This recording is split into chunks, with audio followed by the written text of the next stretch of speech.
Dear students, we are going to discuss about disk management. There are several aspects of disk management which is taken care by the operating system. We are going to discuss disk initialization, booting from disk, and backup recovery. So before the disk is actually used or before the disk can actually store data, it has to be formatted. The first level of formatting or low level formatting happens when the magnetic disk is manufactured. So initially a magnetic disk is only a platter with magnetic material. So this magnetic disk has to be divided into sectors so that you can store data onto it. This dividing of magnetic disk into sectors is called as low level formatting or physical formatting. This low level formatting is done as a process of as a part of manufacturing process. During low level formatting, each sector is divided such that it can hold header information, data, and trailer information. Header information can be a sector number, data is of course the data that we have to store, and trailer is the can contain error correction code. So now in a sector, let's say this is a sector, it is going to hold header information, data, and trailer, which is the error correction code. Now, when I write something into this particular sector, an error correction code is generated using the data that is being stored. Now, when something is read out of this sector, an error correction code is recalculated and compared with the error correction code that was calculated earlier. If both the error correction codes are the same, then the data is not corrupted. Otherwise, we say that the data is corrupted. And using this error correction code, so like the name itself says, you can correct the errors. You can recover the original data. And such an error which can be from which you can recover is called as a soft error. Another type of formatting is done by the operating system itself. So this operating system has to prepare the disk to store the data. So for that, the operating system is going to perform partitioning and it's going to perform logical formatting.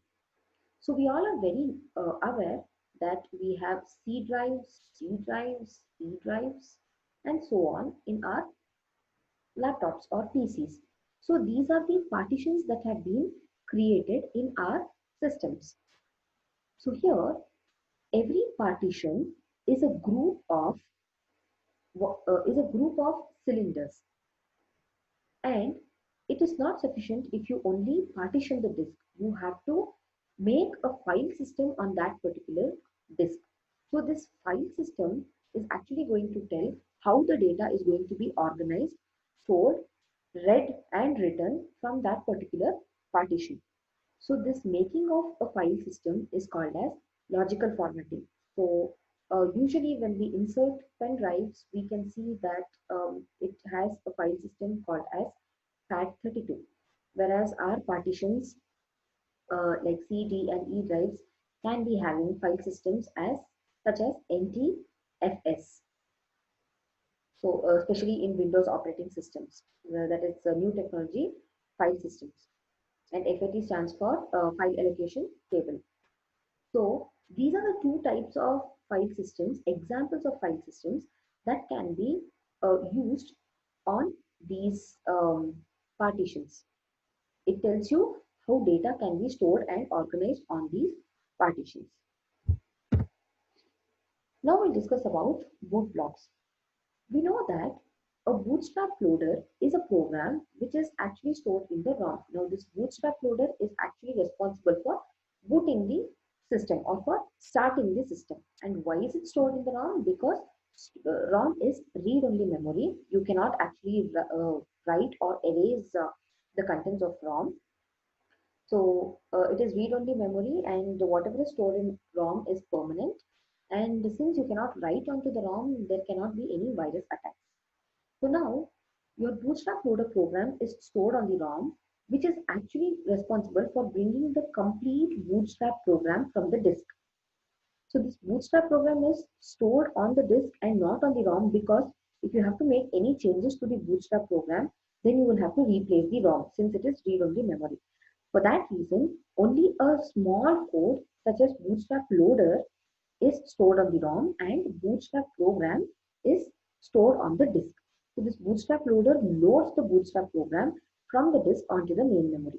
Now this Bootstrap program is responsible for performing several initializations at startup. Now Bootstrap programs are stored in fixed locations on the disk called as boot blocks. And the disk partition that is going to have the Bootstrap program is called as boot disk or system disk. So your Bootstrap program can be stored on the C drive, D drive or E drive. So whichever partition is storing the Bootstrap program is called the boot disk. So this is how a boot block is, a Bootstrap program is loaded and your system is booted or started in a Windows operating system.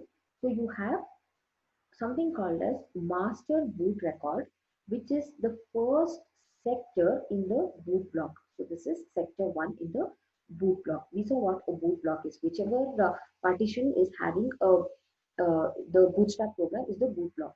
So this master boot record is stored in the first sector of that particular partition.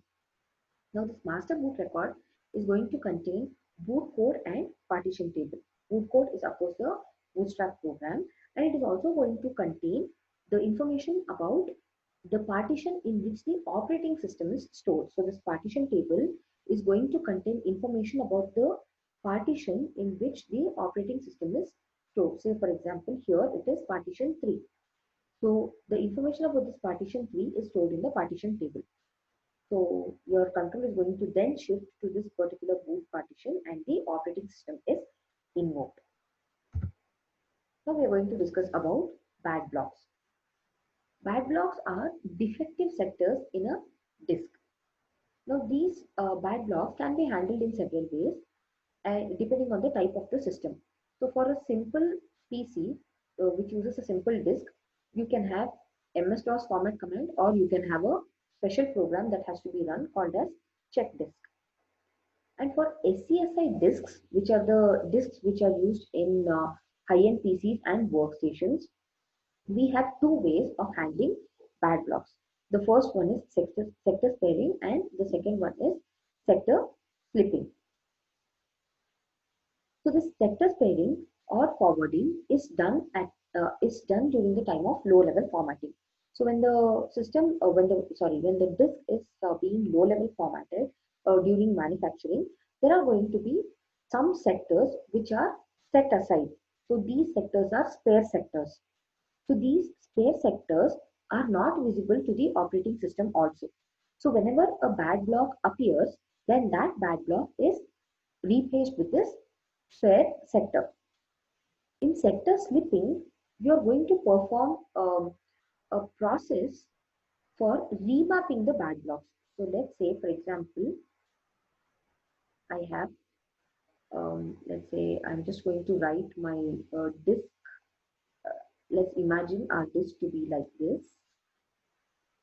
Now this is partition 10, sector 10, sector 11, sector 12, sector 13, 14, and sector 15. Now let's say this sector 10 becomes defective during its use. So in that case, this sector number is a logical number and it has to be remapped to some other location, so that whenever a program refers to a sector number 10, it is going to address some location on the disk. So for that reason, your sector 10 has to be remapped from this location to some other location. So in sector slipping, what happens? Let's assume there's one more sector here, which is sector 16. So this sector 16 is, let's say, spare sector. Now every cylinder is going to have several spare sectors. So this spare sector is going to be, one second, this sector here, 15, spare sector is an empty sector. So now in sector slipping, what happens? You're going to slip this sector 15 to sector 16. You're going to slip sector 14 to sector 15. You're going to slip sector 13 to sector 14, 12 to 13, 11 to 12, and then 10 to 11. So you're going to bring all the sectors one position down, and you're going to remap this sector number to the next sector number. So you're going to slip all the sectors downwards. That is why it is called as sector slipping.